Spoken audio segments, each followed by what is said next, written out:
হবেন? তো hello guys, আজকে দেখবো 200 টাকার বিনিময়ে কি কাউকে নেড়া করা যায়। তো চলুন শুরু করা যাক। তুমি কি নেড়া হবা 100 টাকার জন্য? 200 টাকার জন্য? আপনি কি 100 টাকার জন্য নেড়া হবেন? না। 200 টাকা? ইম্পসিবল। 200 টাকা? না না, ইটস ইম্পসিবল ব্রো। নেড়া মানে মাথার চুল কামাবেন? না না, টাকার জন্য দেখা যায় কেউ তাদের মাথা চুল নেড়া করতে চাচ্ছে না। তো আর দুইজন বাকি আছে, চলুন তাদেরকে জিজ্ঞাসা করা যাক। আপনি কি নেড়া হবেন 100 টাকার জন্য? হ্যাঁ, 100 টাকার জন্য কি আপনি নেড়া হবেন? কই দে 200 টাকা? 500 হলে নেড়া করিম যা। আমাকে দেন 500। আপনি কি নেড়া হবেন 100 টাকার জন্য? না না না, 200 টাকা? নেড়া করব 300? 400? 1000 দিলে হবে না। 500? ওরে গাইস, কেউ নেড়া হতে চাচ্ছে না, 500 টাকা পর্যন্ত অফার করেছি। আরেকজন আছে, দেখা যাক সে কি বলে।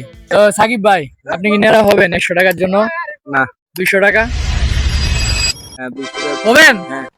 কি বলতেছে, 200 টাকার জন্য হবেন? হ্যাঁ শিওর কিন্তু? Sure. আসেন, চলো। ভাবি কিছু বললে কিন্তু আমি কিছু সমস্যা জানি না। নাই। আমি দেখি Okay, ঠিক আছে গাইস, ওকে।